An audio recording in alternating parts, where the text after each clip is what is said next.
Ketua DPD PD Perjuangan Jarod Saiful Hidayat menyoroti penunjukan Bahlil Lahadalia sebagai Menteri ESDM.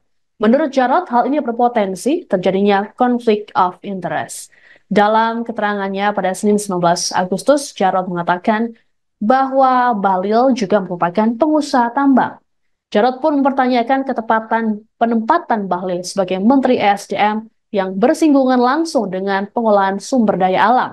Pasalnya, posisi tersebut sangat strategis bagi Bahlil. Di sisi lain, Bahlil juga digadang-gadang menggantikan Erlangga Hartarto sebagai Ketua Umum Partai Golkar. Jarod menyatakan pihaknya meyakini ada unsur politis di balik perombakan kabinet ini. Hal ini dikarenakan masa kerja yang berlangsung 2 bulan dan dinilai tidak bisa berjalan dengan efektif.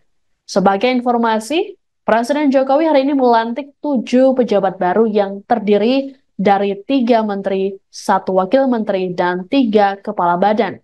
Perombakan ini dilakukan hanya berselang 2 bulan sebelum masa jabatan Jokowi berakhir pada Oktober mendatang. Yang kedua, dengan penunjukan Pak Bahlil sebagai Menteri SDM. Padahal Pak Bahlil kita tahu beliau ini pengusaha tambang. Ya, apakah memang tepat Pak Bahlil ditempatkan di kementerian yang sangat strategis? Konflik of interest. Apalagi Pak Bahlil digadang-gadang diajukan sebagai calon ketua umum Partai Golkar. Apakah ada kaitannya ini? Oleh sebab itu ini sifatnya lebih banyak politis. Kalau dikatakan bahwa ini untuk aktivitas pemerintahan, kita nggak percaya. Bagaimana bisa efektif?